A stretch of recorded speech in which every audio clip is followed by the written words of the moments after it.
పెద్దమ్మా లేవే, తెల్లవారు ఎంతసేపు అయింది? నా ప్రాణానికి ఇచ్చేనిలా దాపరించేటి కాసేపు హాయిగా పడుకొని. తల్లి ఇచ్చటే నిలిచితిరేలా? సూర్యోదయమైనదో లేదో ఈ గృహమందు మా జ్యేష్ఠ సహోదరి పేరునే ఉచ్చరించుతున్నారు. పడుకున్న చాప చుట్టి పెట్టుకు కూడా వీరికి ఓపిక లేదే. అమంగళ వాక్యముల పలుకు ఈ గృహము మహాలక్ష్మికి వాసయోగ్యమా? ఎన్నటికీ కాదు. సరిగా నింటో నువ్వు రాయద్దు. దరిద్రురాలా పేలేనే.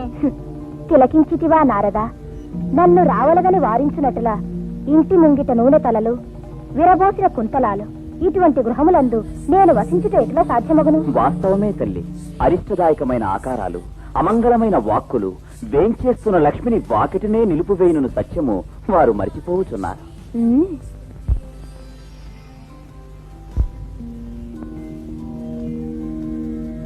యన్మూలే సర్వతీర్థాని యన్మధ్యే సర్వదేవత యదగ్రే సర్వవేదాచ్చ తులసీ త్వాం నమామ్యహం.